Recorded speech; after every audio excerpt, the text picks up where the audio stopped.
So my name is Eric Bishop. Thank you guys all for coming this afternoon. I really want to spend today and hopefully make the case when we're talking about host cell proteins. We have technologies and things that we have used historically, and we've just made immense advancements over the past 25 years. So I want to spend some time, I want to go through kind of where we were and kind of lead you up to where we are, and hopefully we can make that case. So, as mentioned, I've been doing process-related purity testing for about 26 years. I started, I think the first host cell protein ELISA I developed was in 1998. We really didn't have a lot of guidance back then. It was, host cell proteins were really seen as nothing more than a process monitoring tool. So as such, there was basically anything was allowed to monitor them. So you saw some groups doing 1D Western blots where you can only see 30 or 40 proteins. 2D Western blots, we did have some people doing ELISAs, SDS page. So you kind of get the idea. It was basically anything goes.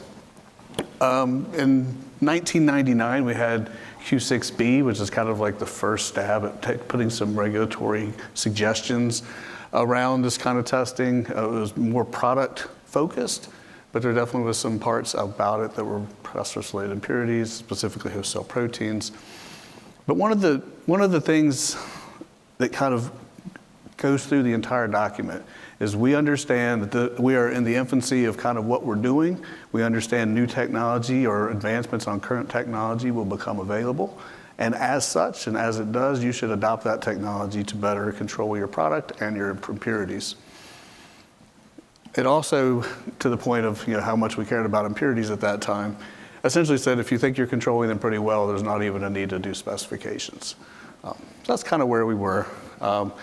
By 2005, I think we learned a lot. We learned that we were having some issues in the clinic with host cell proteins. And then there were some more stringent guidelines. So at that point, all these other methods for monitoring HCPs were thrown out the window. They were thrown out the window because not only did they not do a good job, but we knew the ELISA did a much, much better job. And so the consensus was do an ELISA because we know it works better than a 1D Western blot.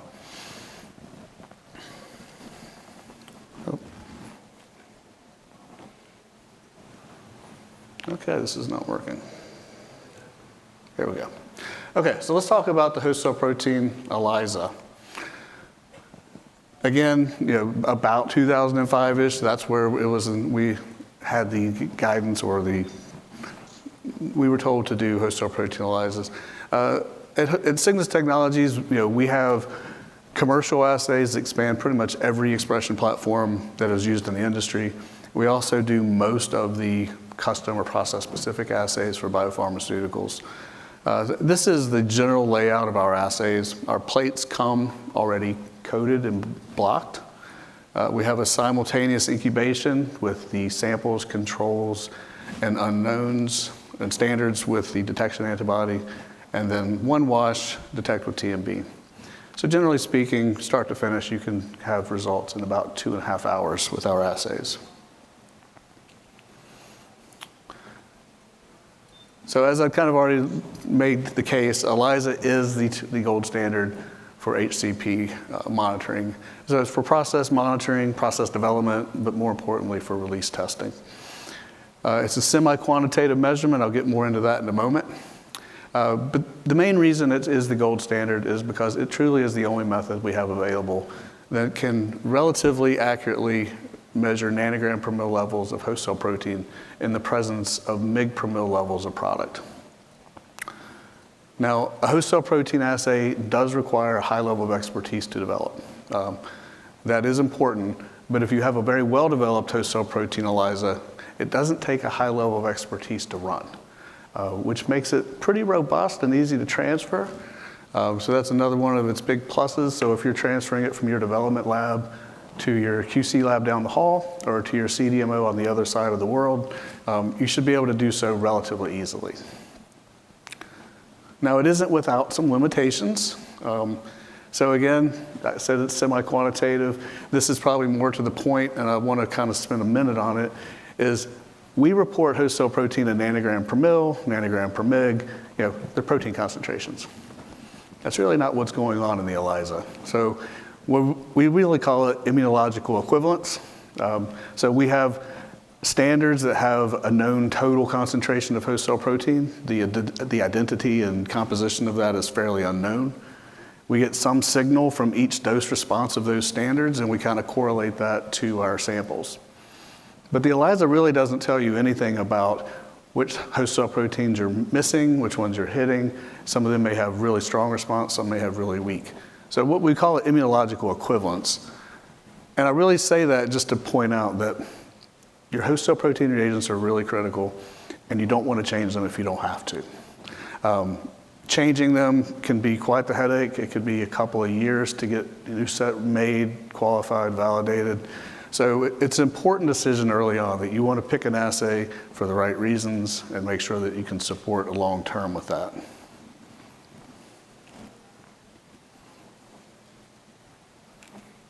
Okay. So the other tool we had back in the late 90s and early 2000s was a 2D Western blot. So early on, again, we started realizing HCP were pretty important.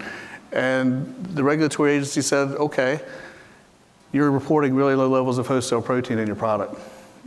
Make me feel comfortable that you actually did a wonderful job with your purification process and that you're not using an insensitive method. So that was born the requirement of doing coverage analysis. At the time, the only tool we had available that would even attempt this was 2D Western blot. Again, I point out it is not a good tool. It was the only tool we had. So here you do 2 gels. One of them is silver stained. One is transferred to a PVDF membrane and probed with the antibody. I don't want to spend too much time here, but just to kind of point out some of the limitations. Again, I've done hundreds of 2D Western blots, and I'd learned firsthand that we're doing them to kind of predict how the antibodies will perform in the ELISA. And for a lot of the limitations here, kind of make it so that it really doesn't. There's sample preparation where you're reducing, denaturing the samples. Running the gels, you're assuming when you run 2 large format 2D gels that they run exactly the same. They never do. Transferring to membranes is much an art as it is a science. If you transfer too long, your low molecular weight proteins will go through the membrane. If you don't transfer long enough, the big ones never leave. Fixing the gels is a problem. You're shrinking 24 centimeter gels to 11 and hoping to rehydrate them to exactly the same size, which you typically don't. Immunological challenges are probably the most obvious. When you do this reduction of these proteins, you're destroying conformational epitopes, and then there's always non-specificity issues when there's a membrane involved. So this is kind of where we were then. Again, up until 2010, 12, 13. Regulatory agencies would say it's perfectly acceptable to use a generic or a commercial assay or platform assay. However, as you move to phase 3 and beyond, there was an expectation to do a process specific.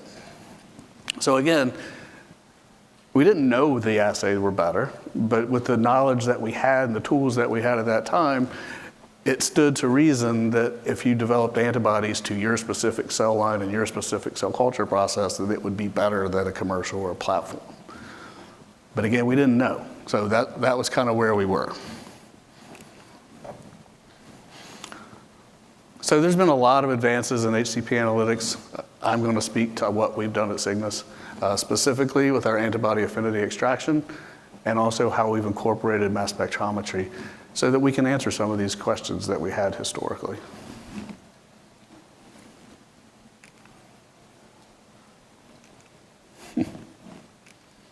Okay, so antibody affinity extraction. This is a schematic of AAE, I'll call it that going forward. We take the antibodies that we're going to use for the host cell protein ELISA, we couple these to a column, we do extensive conditioning of these columns, and then we have a null or mock harvest sample. This is just for coverage. We take some of that sample, we set it aside. The rest of the material, we pass over that column. We pass it over, we wash the column to background, we perform an elution. And typically, to get enough material for the back-end analytics, we typically do 4 cycles of this column. At the end of the procedure, We pull the elution fractions, we concentrate, we buffer exchange. So then we have two samples. The first one is the starting material. It's all the host cell protein in that starting sample that has not been touched. And the AAE elution fraction are all the host cell proteins that we've specifically pulled from that sample. Then you have the option of doing large format 2D gel analysis. You could still do just silver stain because the immunological reaction happened on the column. Or we could do mass spec. And we'll talk a lot about both of those. So this is an example of raw data from AAE with silver stain. I intentionally did not put spot counting and numbers on here just for a reason and just to remind everybody of why we do coverage. The only reason to do coverage analysis is to demonstrate the antibodies that you're using are broadly reactive to the host cell proteins in your process. That's the sole purpose of what we're doing. Everything else is about the qualification validation in the ELISA. You just want a starting point of, is it broadly reactive?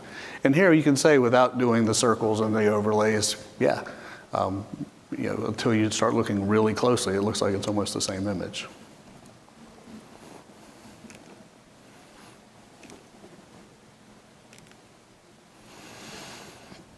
The other thing, the reason that AAE is kind of the tool that we've developed in our lab, again, I've been doing this for a really long time. I've done hundreds of 2D Western blots, and I was always bothered by all the limitations of the method. So while I know that AAE silver stain does not overcome all of those limitations, it is certainly a big improvement. So we've removed the problem of sample preparation because the interaction of the host cell protein on the column is in native environment.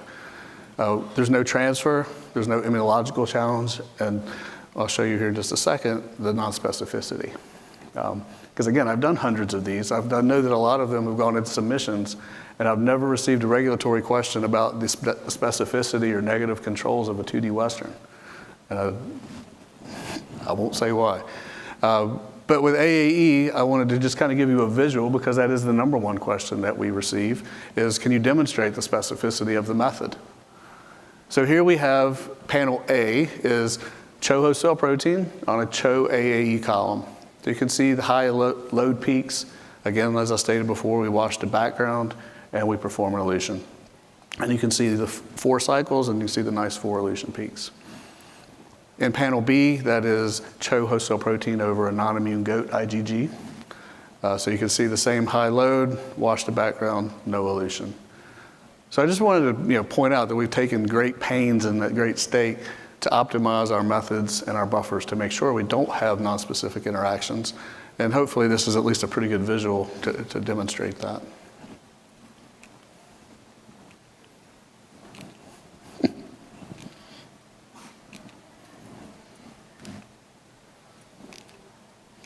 I'm not sure what I'm supposed to point out here, but there we go. Okay, so next up we'll talk about mass spec. Just from time limit restrictions, I'm not going to go too much into the full method here. I think that's for if you want to talk to our mass spec scientists, you're more than welcome to. But what I want to do is kind of give you a flavor for what the kind of data that we generate using AAE mass spec. So first we'll talk about coverage. Like I said before, we do AAE, and then you go into mass spec, you identify all of the host cell proteins, and you can also get the PI molecular weight. So a lot more information. It also answers one of our big questions of companies that call us and say, hey, do you know if your ELISA detects some, in this case, PLBL2? And in the past, the answer was always probably, but we don't know. We didn't have the tools. But with AAE, we now have the ability to answer that question. We can specifically look for reactivity to a particular protein. But in the table here, what we've done is we've looked at some problematic proteins. So it's really nice that you can line up these huge data files and you can get a really good assessment of coverage from your pre-AAE and your post-AAE by mass spec. But the other thing that we can do that you have no ability to do with any other method is say, we've also identified these 40 or 50 problematic proteins, these lipases, these proteases, whatever they may be, in the pre. And we want to make sure that we have them in the post, that the antibodies detect them. Because it really helps make the case to yourself and to your regulatory agency that not only do you have a broad coverage, which is important, but also that the antibody you selected can specifically detect the problematic host cell proteins, because those are the ones that we really care about. So this is a side-by-side, looking at virtual gel. So again, the AAE silver stain is on the left. A lot of people still like gels, and there's still some value that you can get here with the mass spec. So that's panel B. Again, we get the identification, but we also get the PI and the molecular weight. So we can make these virtual gels, but we can make them meaningful. So in here, anything that's a matched spot in the pre and post, we've made green. Anything that's in red are spots that we missed. So again, it's valuable information because you can look at the dispersion of the red spots and say, is this just from random host cell proteins that we missed occasionally? Or is there some focus group of subtype of proteins that we may be missing? So here you can look at that and kind of feel comfortable that it's kind of evenly dispersed. So we don't have a bias or lack of bias to a particular host cell protein. Okay, so coverage is lovely. Everybody that calls and when we talk to them, I say, hey, coverage is required. You have to do it. But you really want to do it, you want to do AAE detection of the HCP and the drug substance. And some companies are, yeah, okay, we get that. But a lot have pretty strong reluctance. It's like, that's not a requirement. We don't want to do that. I just want to point out that regulatory requirements are the bare minimum. You have to do this to get by us to keep going with your program, but that is the low bar. And you really should want to understand exactly what host cell protein are in your product. Because we've identified a lot of these lipases, proteases, immunodominant proteins. You don't want to find out 6 months into your stability study that you had a lipase that's causing problems with your excipients, or that you have an immunodominant protein that's causing problems in the clinic. So you have the ability to know these host cell proteins are there, and you can do real risk assessments to kind of mitigate, do we need to change something, or do we need to kind of, or is it a level that we're okay with? But it's really important to completely understand the HCP in your process. Again, in the interest of time, I'll speed through this, but this is the DS AAE. The big thing here is you'll notice there is no option for gel.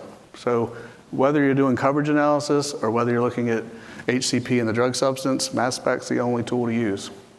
And I wanted to make that point because more and more we have companies that don't have access to null cell culture, and regulatory agencies are asking them to do coverage analysis by Western blot. It can't be done with Western blot. You cannot do coverage if the product's present. So AAE mass spec or mass spec methods are the only way to do that.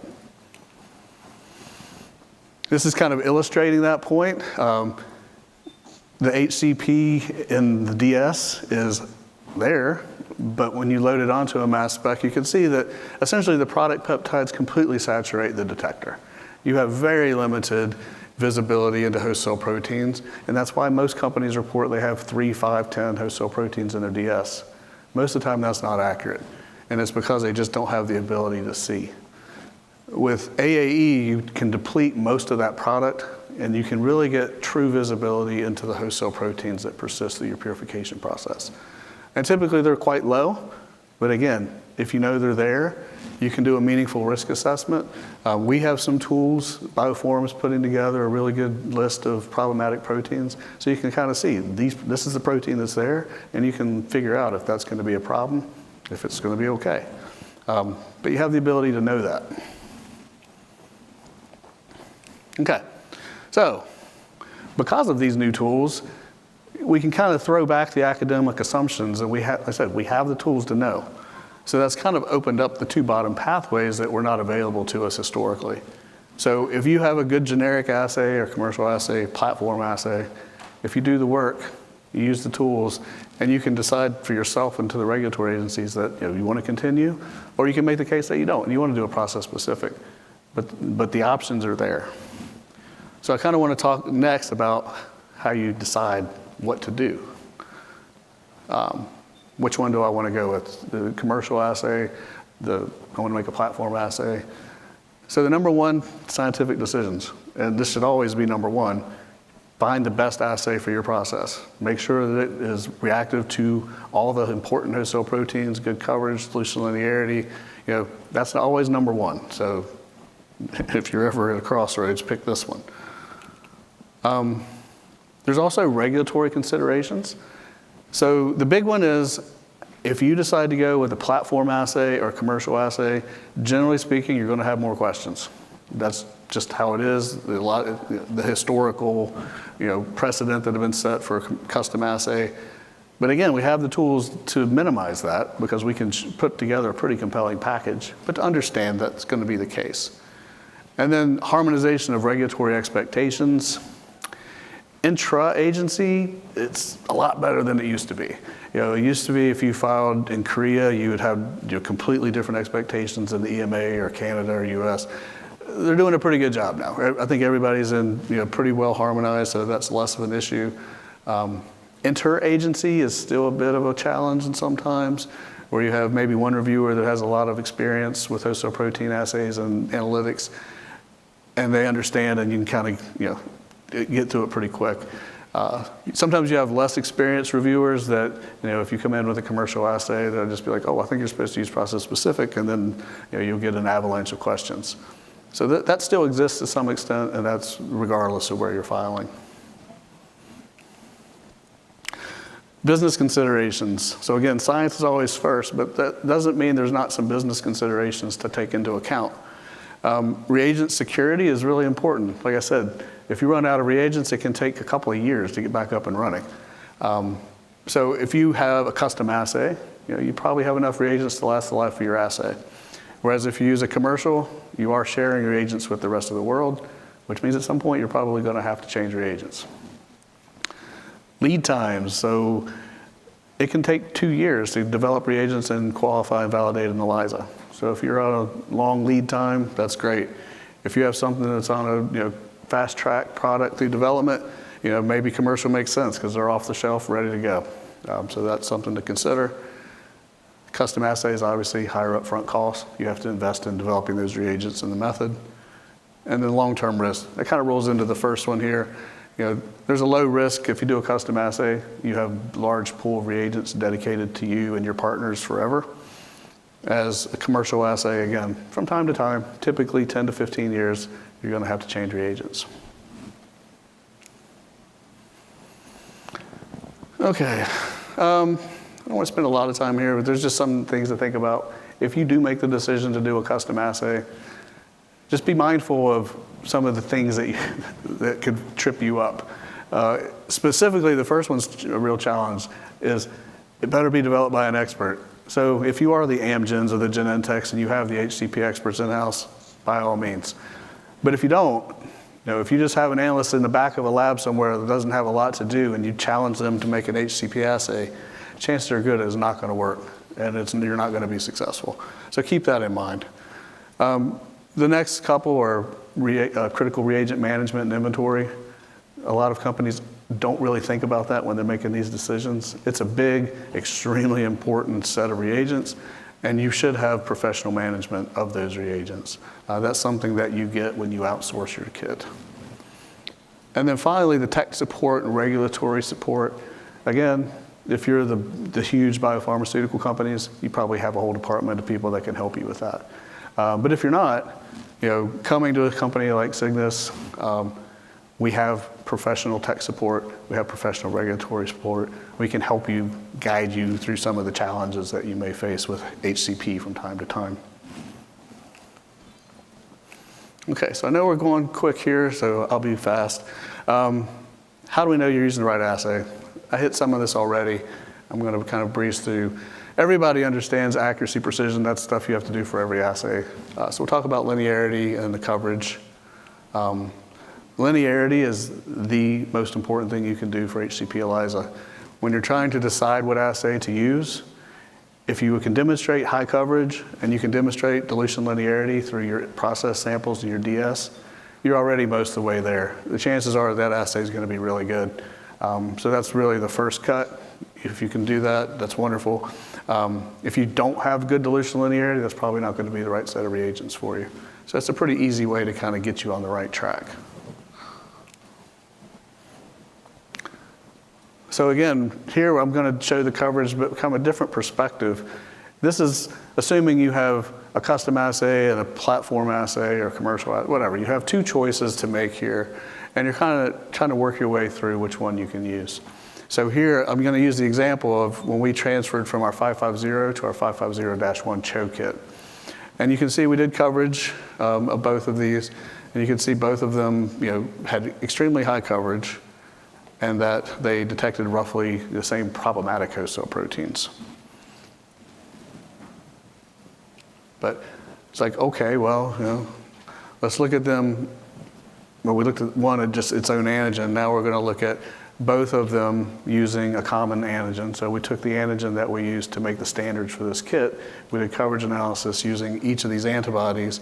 And you can see they both have extremely high coverage, well over 90%. So it's like, in this situation, that's not really that helpful to help you pick. So it's like, okay, let's check and see what's the overlap. Are they measuring the same thing? And here, we lined them up on the Venn, made a Venn diagram to kind of illustrate this. But there's a 96% overlap in the host cell proteins these two methods detect. So if you find yourself in this situation, it's like, okay, well, I'm trying to decide between these two methods. Both of them have high coverage. They're measuring the same thing. Well, then maybe you revert back to some of these business-related decisions that we were talking about earlier as far as how to select the right method. Okay, so I'll wrap up. Again, I want to make the case that I always have that, we got rid of the 1D gels, the 2D gels for monitoring host cell proteins years ago because we demonstrated they were not sufficient to do the job. I kind of want to make that case, and I've been trying to make the case for coverage analysis and understanding HCPs. Western blot, it gives you an idea of coverage, but it is by far not the best method we have, and we really need to start moving toward higher, more analytically significant methods. And even going back to Q6B, they say as the technology improves, you need to move with it. And I know I'm out of time. Make science-based decisions. Again, stay away from some of the academic assumptions of the past. We have the tools to know what's the right method, and we need to use them. And then finally, just as a touch point, if you're going to use Cygnus generic or commercial assays for lot release or commercial support, just make sure that you stay in touch with us so we can understand your needs, have kits available for you, and understand stockouts. All right, Jared Isaac leads our CMS team that generated all the AAE-MS spec data. Ala Zilberman's the head of our technical marketing and business development, and John Locklear is assay development here at Cygnus. Thank you.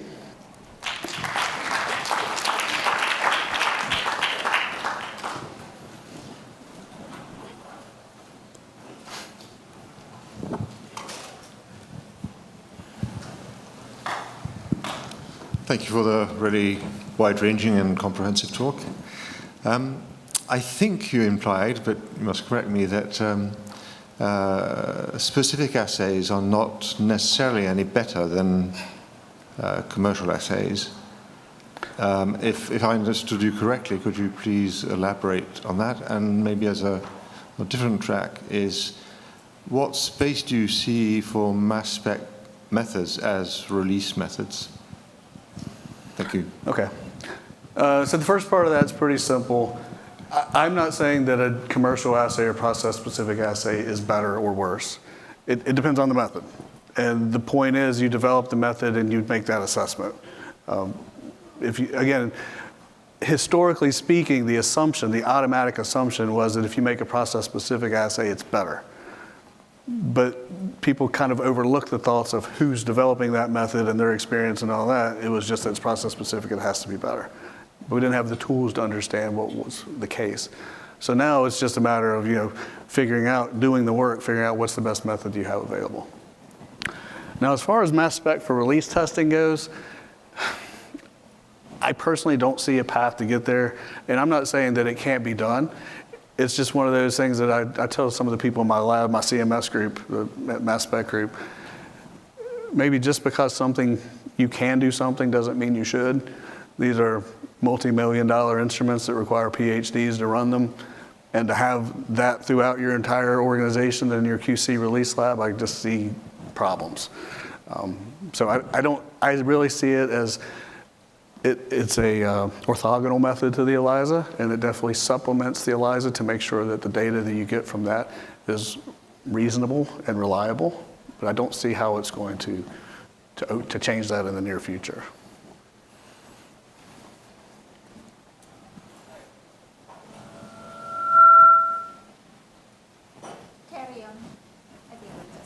Hello. Hi. Thanks for the great talk. Oh, hey. I am here. I see you. The lights are really bright. Yeah. It always intrigues me as to what these antibodies are exactly recognizing. Can you comment on that a bit? Is it glycosylation or whatever things that make them so broadly reactive, but also not to everything? It's immunization procedure. Generally speaking, if you're immunizing like CHO or HEK and you're doing that in goats and rabbits, other mammalian systems, it's not glycosylation. But if you just do traditional immunization methods, you'll get a pretty poor antibody because most of the antibody response will be directed toward the more immunodominant and the large molecular weight host cell proteins. So there's tools and trade secrets that we imply in order to make every host cell protein much more immunogenic so we can develop antibodies to everything. But yeah, traditional methods of just 3 boosts and production bleeds are not going to get you there.